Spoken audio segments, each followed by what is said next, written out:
જમીનની ખરીદી કરતા પહેલા કોઈપણ દસ્તાવેજ વ્યક્તિગત રીતે વેરિફિકેશન કરાવી લો, કારણ કે સુરતમાં એક એવો કિસ્સો પ્રકાશમાં આવ્યો છે કે જે તમને ચોંકાવી દેશે। જમીનની બનાવટી ઇન્ડેક્સો અને 7x12ની નકલો બનાવીને ડોક્ટરને આપી તેમની પાસેથી જમીનનો સોદો કરી 4.89 કરોડ રૂપિયા મેળવી છેતરપિંડી કરનાર આરોપીની સુરત ઇકોનોમિક સેલે ધરપકડ કરી છે।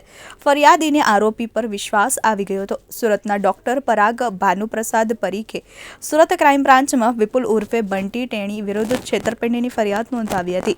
ફરિયાદ મુજબ આરોપી વિપુલ ઉર્ફે બંટી ફરિયાદીની હોસ્પિટલ પર અવારનવાર જતો હતો અને પોતે ગુજરાતી ફિલ્મ ઇન્ડસ્ટ્રી સાથે સંકળાયેલો છે અને કલાકાર છે તેવી માહિતી આપી હતી। ફરિયાદીને જણાવ્યું હતું કે તે ગુજરાતી મૂવીનું કામકાજ કરે છે। એટલું જ નહીં, ખટોદરા શોમાં કાંજીની વાડીમાં લિવિંગ વેલ હેલ્થ ક્લબના નામથી જીમ પણ ચલાવે છે, જેના કારણે ફરિયાદીને આરોપી પર વિશ્વાસ આવી ગયો હતો।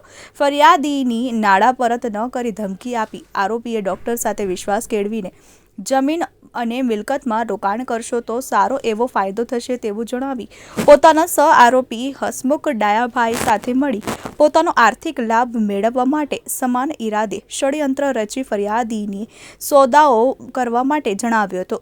હસમુખ જિગ્નેશ પટેલ અને વિનય મર્ચન્ટના નામે જમીન હોવાના છતાં તેના નામની જમીનનો હોવાના બનાવટી ઇન્ડેક્સો અને 7x12ની ખોટી નકલ બનાવી ડોક્ટર પાસે જમીનનો સોદો કરી તેની એવજમાં 4.89 કરોડ રૂપિયા પડાવી લીધા હતા।